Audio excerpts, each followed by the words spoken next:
Are you okay? No, really. Are you really okay? I'm not asking if your Instagram profile is okay or if that quick hot tip that you just put on LinkedIn shows that you're okay. Or my favorite is your next announcement you're thrilled to announce. If that's okay. I'm asking of you, the inside of you, are you okay? Many times when someone's asked me that, I've been like, yeah, sure, I'm great. And that was a lie. It was a lie because I was too scared or vulnerable, or most likely it's because I didn't think that they would understand, or even worse, that they would judge me for not being okay. Well, in today's episode, I invite you to be okay or not okay, and to have a wonderful conversation about all of the above with me and Stephanie Kaiser. Stephanie Kaiser is the founder of Saymore, a virtual community focused on mental wellness. She's a passionate advocate for women's mental health, and she began her career in finance, burning out in finance, having a mental health crisis in finance for banking companies like PNC and JP Morgan Chase. Her experiences as a young female analyst in a male-dominated corporate culture motivated her to create safe spaces that supported women and affected positive discussion and change. She created Say More in 2023 to help others like you feel less alone, spark nuanced discussions, and find support to help people navigate their unique lived experiences. Basically, Say More is the one that will make it so you can be okay without being okay with other people who are okay with not being okay. So if you would like a space to just breathe, to understand, to laugh quite a bit, actually, in this conversation about mental health and mental health awareness, I invite you to keep listening because this episode is just for you. All right, let's go. Welcome to the Flourishing Entrepreneur podcast with Alea Harris. If you're looking for actionable ways to overcome communication and differentiation challenges by sharing radically authentic stories, you are in the right place. Listen in and learn how to stand in the power of your unique narrative to transform your personal life, business, and workplace culture. And now, your host, award-winning international speaker, strategic storytelling consultant, and Japanese whiskey lover, Ruby Coral's mom, Alea Harris.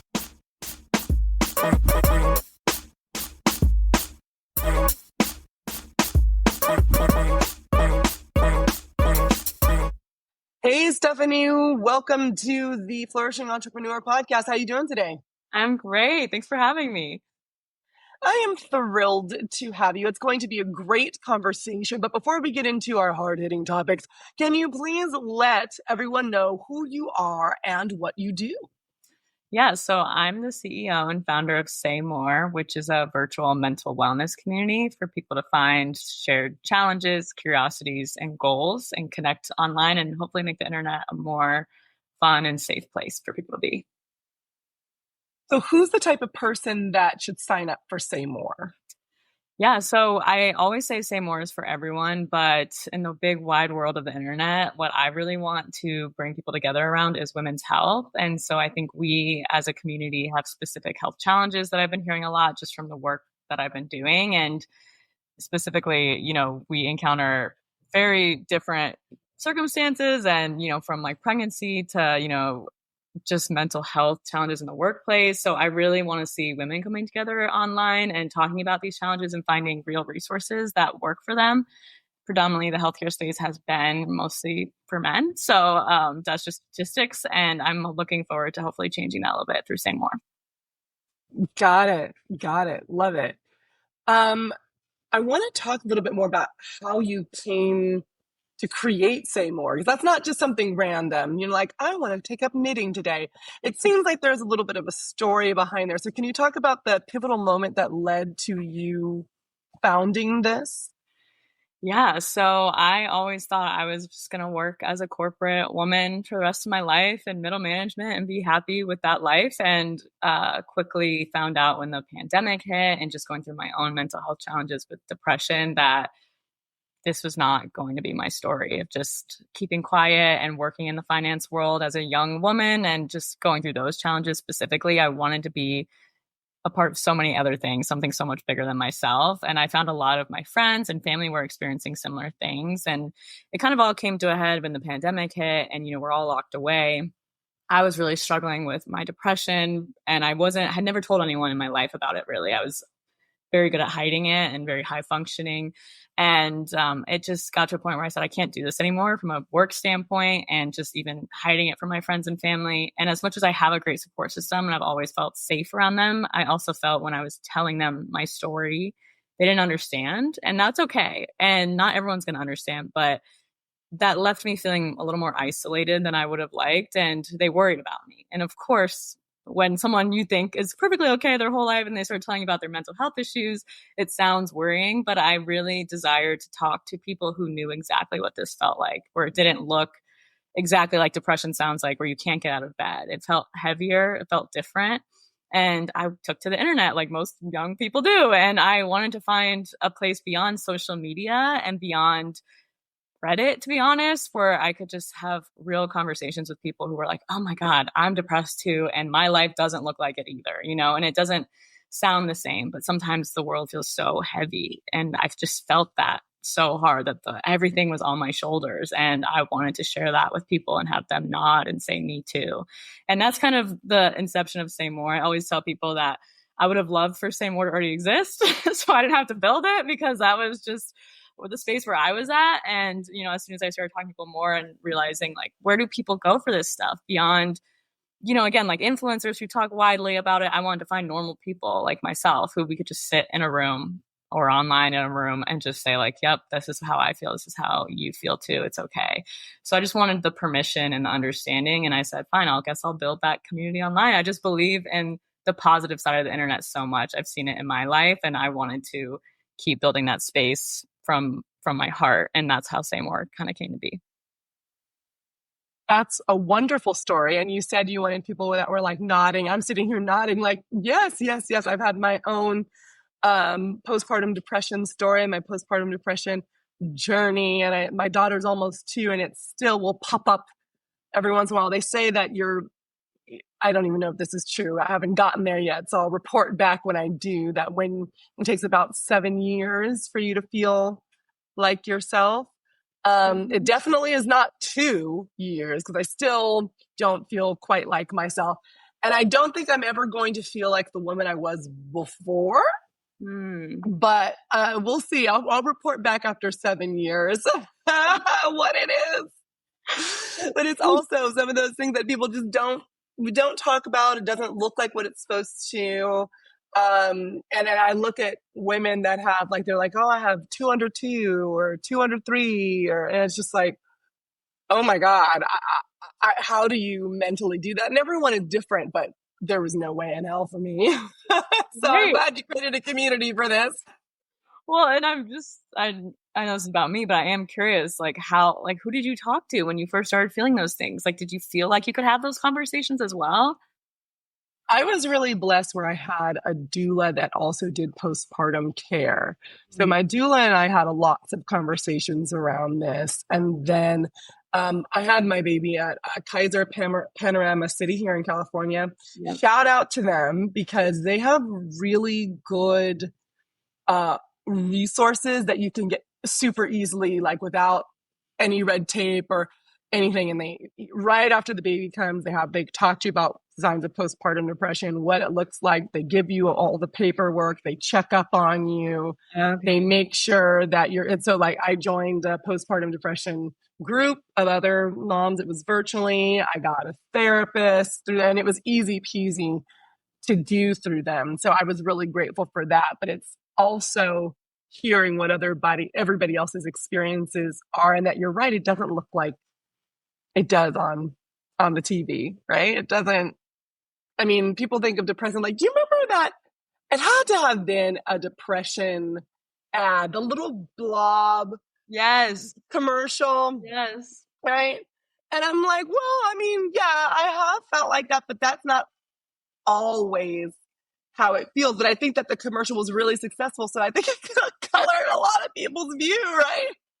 Well, and someone like yourself, you're so infectious with your smile and your laughter and how you speak to people. It just, I've heard about a little bit about your postpartum story just from listening to your podcast, but I'm just shocked that, I would say to you, oh my gosh, I can imagine her being depressed. Like, what would that even look like on her? She's so bubbly and warm. And so again, I think you have no idea what people are going through. And I know that's cliche, but it really is true.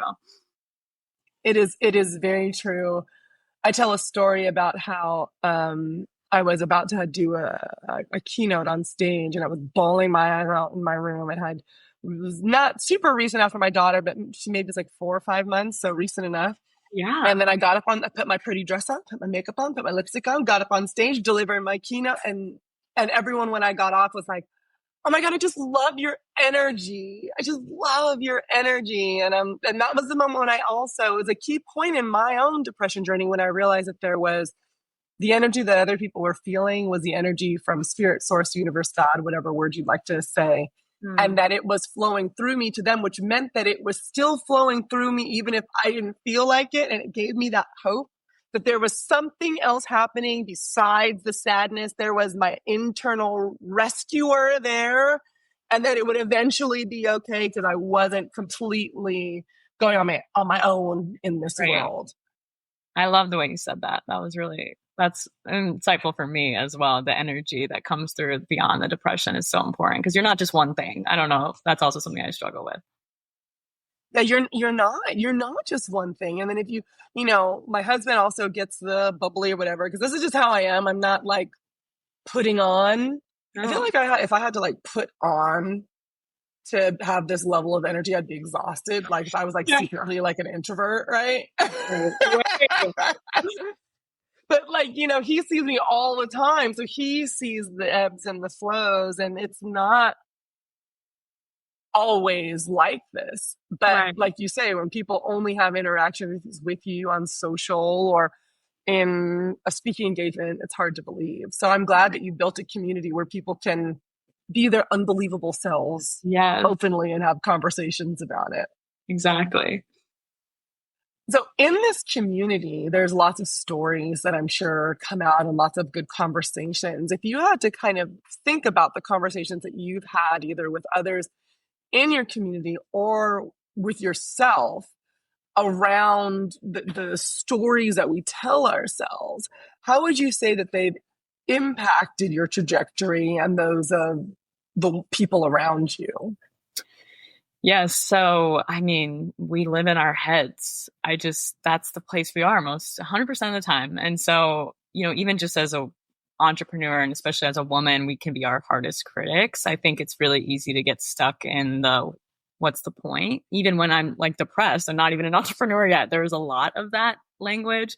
At least for me, I found myself, I can recognize patterns myself when I start getting really depressed of just saying really negative self-talk. And even within my own communities, when I hear my friends say that, it's the age old of, oh, would you say that to me? Like you would never talk about me that way or say that than what you're saying to yourself. And it's so wild that you have to go through that own journey within your head of self-correcting and making sure that you are making it a good place to be. Because even starting this work that I've been doing, I felt a lot of pushback from myself and even other mentors. And I was wondering, am I the person who should be facilitating these conversations? Is this the right job for me? I was so good at my finance job. Like, why am I doing this work now? Am I going to cause more harm than good? I think there's a lot of conversations around that, especially in the mental health world. And what I always come back to is if you think there's a better way, then why not create it? And who am I to say, oh, I'm wrong and this isn't going to work out and everything's terrible when I haven't even given myself the shot? So to anyone else who listens to your podcast and even your work, I think you're a perfect example of this, is just do it.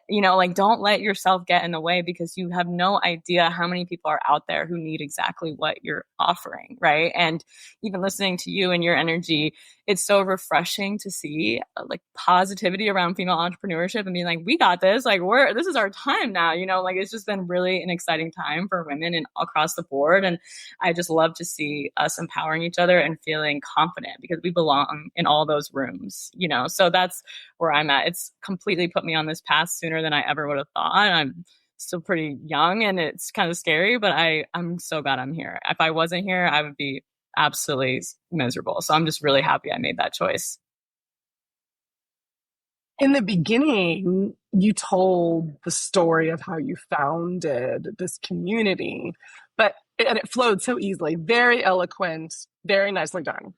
However, I know it wasn't always like that. I know that it didn't always so easily flow out of you, and there was probably a time where it was difficult to share that story. So can you tell about how you grew okay with the vulnerability of sharing your depression out with the entire world and what that experience was like for you? Yeah, I still forget it's out there. I know I'm a millennial, but I'm not like, oh, here's my whole, inner thought monologue all the time to just the general public. But I will say, just working in finance, when I was leaving that job, my manager at the time was like, let's just put you on leave. We'll put you on like mental health leave. And that kind of got communicated. So that was my first exposure to just coworkers understanding that something wasn't right with me. And I was so ashamed. I was embarrassed. I was ashamed. I felt weak. It's all the things that I think people can relate to when they first start telling people what's really going on inside their head. And even within my own family, I was so ashamed and felt weak. And they were like, you're going to be okay. We're going to get through this. And I knew that. There was no doubt that something was super wrong with me, but I did just feel isolated and like I was becoming an outcast in my own world. And that was so scary because I was like, did I just ruin my whole life? Like I'm like giving up my career temporarily to go on this mental health leave that people are going to be whispering about in my world and also in my professional career. And what am I going to do? Am I just going to sit at my house and figure this out? It just felt so raw. And I will say so many people in my world also were like, congratulations. But it's so easy to sit from the sidelines and say, oh, good for you. Like, take the time. But when you're actually doing it, it's the scariest thing on the planet to try and change your life. And now that I've been in this world a little bit more, to share that part of my story has been the biggest connector to my mentors, to people on my board of directors, to people, just strangers on the internet who've reached out and said, I see you. I completely relate to this. It's a surprise to me every time because I forget that story is now a part of my mission and my work that I'm doing. But I'm so happy it is because whenever I see that out in the world too, I'm like a bleeding heart. I'm like, oh my God, me too. How could anyone ever feel that was the wrong thing to do? But again, it's so much harder to actually put it into practice. So I will say vulnerability is the whole point of Say More too, and just making sure people are connecting and finding their people and feeling like they're understood. I mean, to me, that's my core human experience is I just want to connect with people and feel less alone. And I think that's missing a lot of the time in the world right now. And I'm just so grateful that if I could be that for someone else, I'm doing the right thing. I don't need to go back to that finance world ever again. So I will be one of those that says congratulations. I think that congratulations are in order, but I'm saying it from a place of also understanding. And I remember the first time I was like talking out in the world about it too. I was like, let me just close Instagram just in case someone says something mean, because I have totally just put that out there. And it is scary, but I had the opposite effect, just like how you did. Because the vulnerable stories build the connection. The vulnerable stories break through the noise of that bro marketing and all of the other crap that's on the internet. It's how people realize and remember our humanity, even in the age of advanced technology. And human beings need other humans, which is one of the reasons why Say More exists. I'm aware, because human beings need other humans. exactly. Exactly. I think that it's also very interesting what you were talking about, it feeling like you were sharing your story out with your co-workers for the first time. You had all these emotions around it. And I had a question, because this is me and my type A+. Yeah. Asking this question. Did you also feel like when you were on administrative leave that like you had to like make the most of it? Like you better you better do the thing. You better make sure that you did all the therapy, you meditated, you did all the things. And then it like was almost like you had your mental health break and then you were ruining it by focusing so much on all the things that you were supposed to do to fix your mental health. Exactly. That's how I would approach it. I've never even been on a mental health break, but I know me.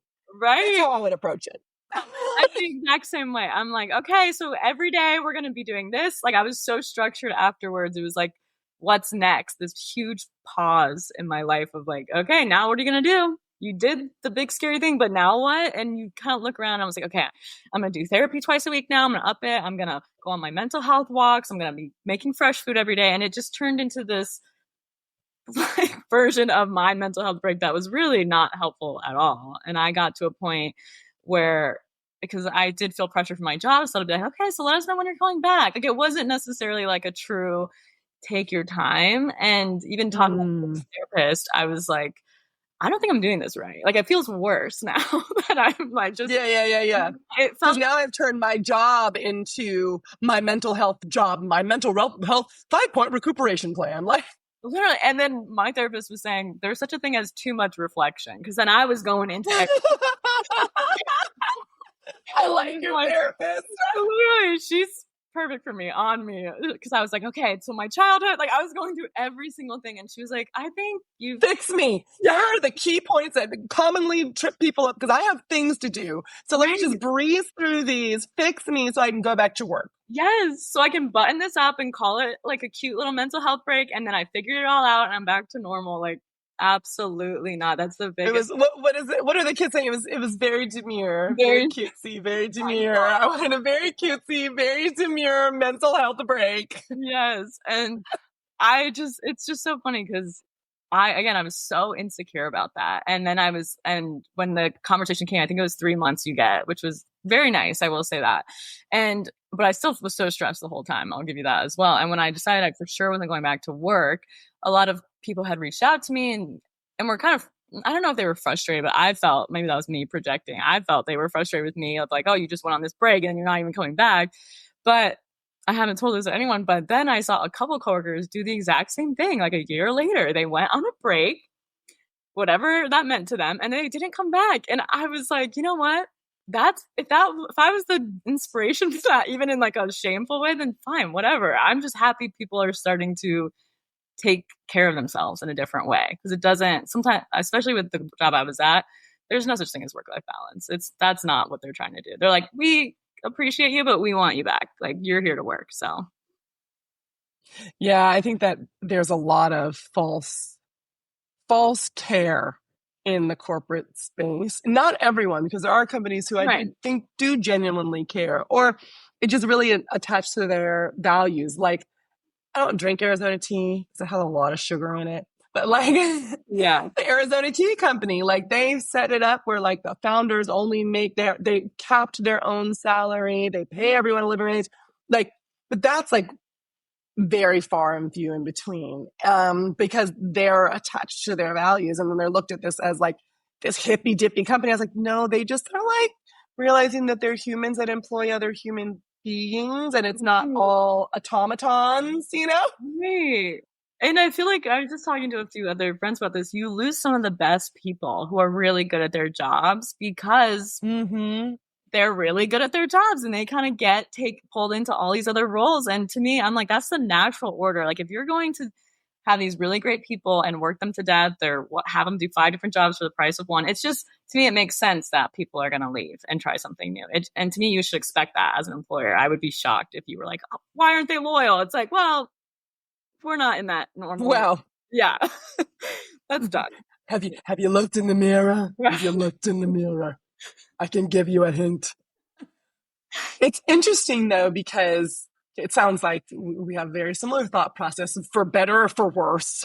Right. When it comes to, I'm going to go and do this mental health thing. I'm going to give it my all. I'm going to push really hard at being mentally healthy, which is the oxymoron of all oxymorons.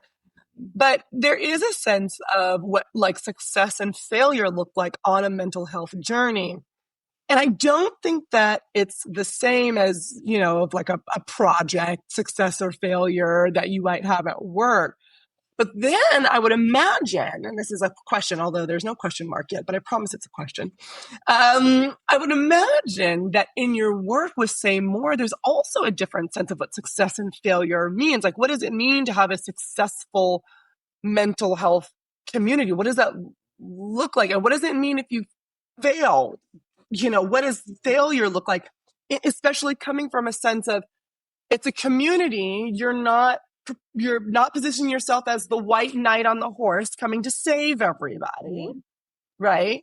As you should not be, right? Because that's Right. not healthy. That's codependent. Yeah. So what does that look like for you as the founder to look back? You're like, okay, I was successful. Say more was successful, or say more, which it won't be, but say more was a failure in this space, which seems so different than how people might measure it in like a corporate, more black and white sense.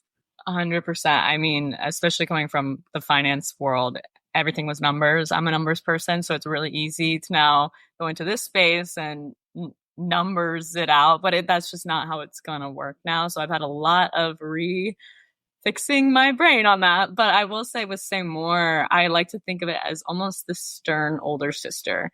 I want Say More to have a space for people to confront their challenges or their issues or circumstances. But I also want there to be accountability within the communities of we're all here to be better, you know? And I think you see that online a little bit with certain communities that already exist, because like the influencer, whoever sets that tone of like, we're not going to tolerate this kind of behavior or this or what have you. And I found that in Say More, like there's some really, you know, heavy topics. Life is long, but I do want people to have the time to heal and figure it out and process all their emotions around it, but also make the change, do the work.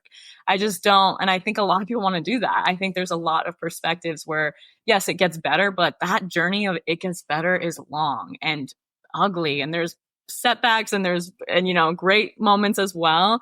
But I always want, like, Say More to me, when it's a success, is just an organic variety of communities where people are working together to make a change or say, hey, this resource actually did really help me. I know there's a ton of resources out there, but this was particular for my challenge. And if anyone else wants to use it, like, please go for it.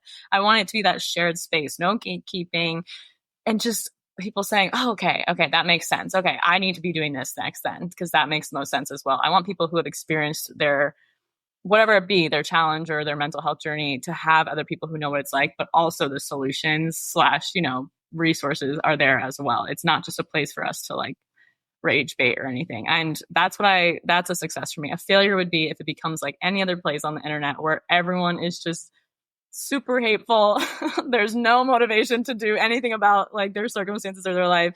And I don't see that happening. Like there's too many other places like that. If you want that somewhere else, we joke that we're going to make a sister site called Say Less, and we're just going to have a bunch of people go over there and throw away all their like garbage in that site, and we'll just delete it all after 24 hours or something. But yeah, that's our joke within our team. I think that's a bad idea. I think that feels very cathartic, and I think Say More and Say Less is the future. Yeah. Take what you need, you know, and leave the rest. Take what you need.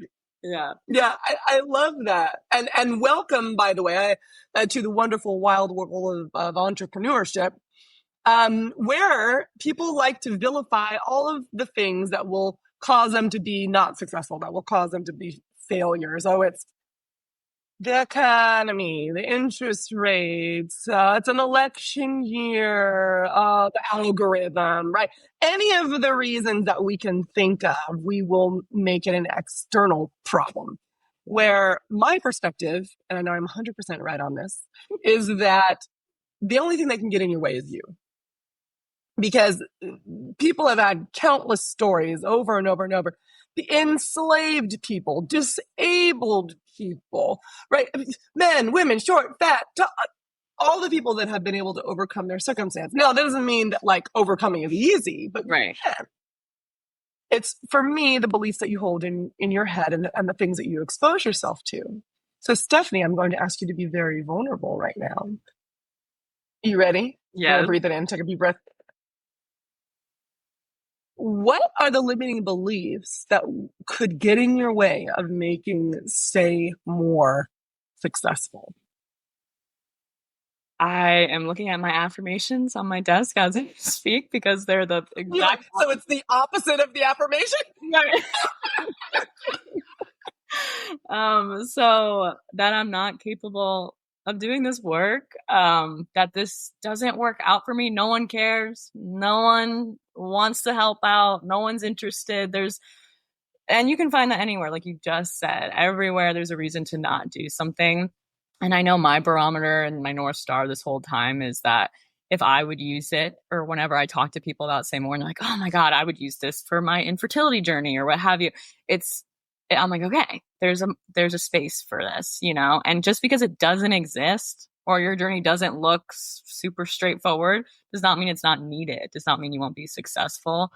And this stuff takes time. Like if you're not selling your soul or like doing partnerships that don't make sense for you or whatever, then it's going to take longer, and that's okay. And I think I want to enjoy this part, you know, as much as I can. It's anxiety ridden and all sorts of other things, but I do find that the beginning right now, it's a little calmer. I'm getting a little, like some small wins every day. And I'm like, okay, this is going to be nice. And I want to look back at this and say, oh, that was so sweet that I was like, this is my win. And then like, hopefully in the future, you know, everything is like beautiful and perfect and super successful. And there's a million people on Say More, but really, I just want people to know in general that you can do this, and because you can, you probably should. You know, if you're that passionate about it and it's close to your heart, then it's something's calling you. Whatever you believe in, you gotta at least give it a shot. And I'm someone, I hate living with regrets, so I'm just like, I would love to at least put this out there and see what sticks. And you never know what the people who are rooting for you and behind the scenes, like that's another key part. I'm sure you've met tons of people along your journey who are like, I love what you're doing,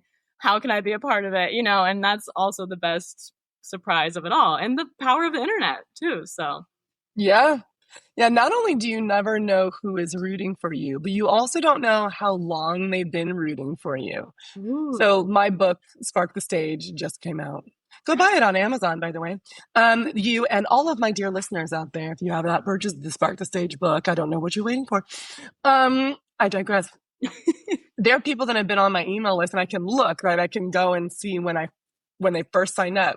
Never heard from them. They've been on for like 2 years, 3 years. All of a sudden they respond, I just bought your book. You're one of my favorite people on the internet. I am?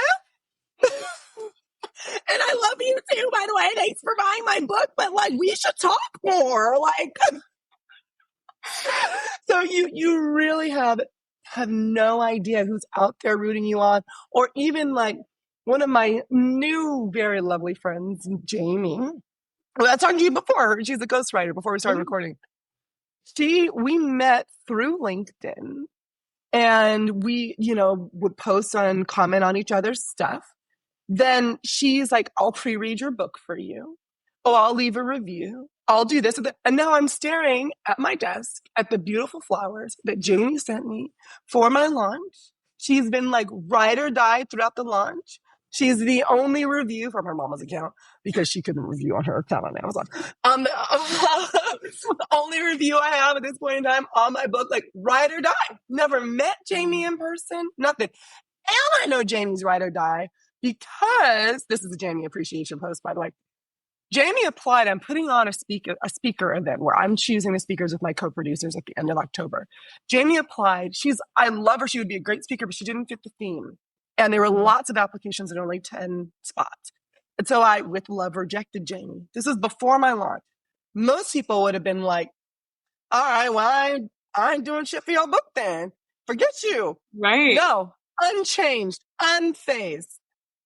Still showed up with her bright light, her beautiful spirit. She understood what was happening. That, you're talking about the beauty of the internet. That's the beauty of the internet. That's the beauty of entrepreneurship. That's why you can't let your limiting beliefs get in the way, because there's so many people that you are seen and unseen that are rooting for you, that are supporting you out in the wings. And I want all of that and more for your entrepreneurial journey, because there's enough crap. And if you focus on the crap, you'll get more of it. So let's not. Yeah. So we're going to focus on all of the magic that can happen. And I want you, if you feel so inclined, to read some of those mantras. They're like right in front of your face, right? I see your eyes moving. Yeah. Read some of those. What keeps you going? Tell us, Stephanie. Yeah. So I'm going to just read you my affirmations. Okay, read them out. Okay. You are more capable than you think you are. Everyone wants to help you and support you. You are so smart and already successful. What if it ends up being really easy? What if this finds all the exact right people and places? Everything works out. You are so lucky, and you've survived far worse. You got this. Woo! That made me feel good. I know the people listening, it may feel good. And dear listener, if you need a little boost, go back about like 15 seconds or so, rewind, replay, right? Because those are your beautiful, very beautiful, beautiful mantras, Stephanie, but they are very, very usable for basically everyone. We all are feeling those, the opposite of all of those things, right? That's what a mantra usually does. I feel broke. Let me have a mantra that says I'm rich, right? Exactly. So I thank you for being vulnerable and sharing that with us. Is there anything else, any last words of wisdom? Because I was like, I have like 5 other questions I want to ask, but I just looked at the time and we got to go. Right. So are there any other words of wisdom that you'd love to share with our audience today? I am so excited about the future. I think there's a lot right now, especially in an election year, that feels really terrible. And I talk to so many people about this every day. But my job is literally talking to so many people who care so much about you and what happens next, and keeping people safe and also giving people their rights. And so I just want people to know that there are a million people behind the scenes who are a lot quieter than the terrible people, of course, but they're all working for a better future for us, whether that be mental health, whether that be climate, etc. And I want people to find hope, because another reason why I'm so glad I'm doing this work is I'm meeting incredible people like yourself who care so much about people and like want people to feel better and want people to have safe spaces to talk to other people or just feel understood and connected. And it doesn't feel like that right now, but I promise you that it's there. You have to look a little harder for it. And so whether that be on Saymore or somewhere else, wherever you find your people who you feel like give you that hope, stay there, stay with those people. Maybe sign off of the Facebooks or the TikToks a little bit early and go towards those spaces, because they're there. And there's a lot of people there who are looking exactly like you, saying, I want a better life for us all. And I just promise you it's there. So if that gives anyone a little extra oomph today, then I hope that helps, because it's feeling bleak. It's feeling pretty bleak sometimes, but we're going to be okay. I just know it. I just know it as well. So now if people want to go sign up for Saymore, they want to connect with you, where can they do that? Yeah, so we're on all social media platforms wherever you're active: Facebook, Instagram, TikTok. We're Saymore Co, C-O at the end. Saymoreco.com is where you can go on exactly onto the platform and talk to whoever you want, find your own community. And then I'm on Saymore, obviously, and on Instagram, and I'm Steph Kaiser on Instagram as well if you just want to connect with me, Kaiser. So that's where I'm at, and I'm rooting for you. Whatever you're trying to do, make the world a better place, I'm rooting for you too, just like Alea is. So yeah, it's an exciting time. Let's just keep going. Well said. Nothing to add. Thank you so much, Stephanie, for joining us here on the Flourishing Entrepreneur podcast. It's been an absolute pleasure having you. Thank you for having me. It's great to meet you. And I'm so excited. I'm going to buy your book after this. So yeah, tell everyone to do that. Buy it. Talk the Stage is now available on Amazon and anywhere you buy books. All fine retailers everywhere. Thank you. Thank you. All right, Stephanie, talk to you soon. Thank you. Bye. Well, that was an enjoyable and much more gregarious conversation I think most people would expect us to have here about mental health. And I think that is my Jerry Springer style final thought for you today, is that although we're talking about mental health, you can't focus on the problem only and expect to find the solution. Focus on the joy, focus on the laughter and the people that you can be joyful and laugh with. As someone who has suffered and continues to deal with depression, especially triggered by postpartum, but there've always been little things here and there with me, right? Anxiety and depression that have knocked me off. As someone with that life experience, joy is where I try to keep my sights. Not using joy to mask the pain, but using joy to transmute it, to realize that the pain is not the entirety of my human experience, and that other humans can relate to me, like the humans that hang out on Saymore, and then other humans are also there to lift me up, to support me, even in unexpected ways and unexpected people. So I'm here to tell you that I love you. I support you. I am only an email away. You can always email me, for real. I really will respond to you. It might take me a second because my inbox be cray. But you can always email me, Alea, ALEYA, at aleaharris.com. come, we can have a chat, and maybe I can point you in a direction of some resources, or maybe I can just give you a listening ear. But mental health should not be something that you feel like you need to go on a solo journey to discover your most healthy mental health state. You have resources, and I would love to help you be one of them. All right. Well, until next time, my name is Alea Harris. This is, in fact, still the Flourishing Entrepreneur podcast. And I'm sending you lots of love, light, and abundance. Bye for now. Thank you for listening to this episode of the Flourishing Entrepreneur podcast with Alea Harris. Vibing with what you hear? Leave a 5-star review to spread the love, and be sure to click subscribe. We wish you love, light, and abundance. See you next time.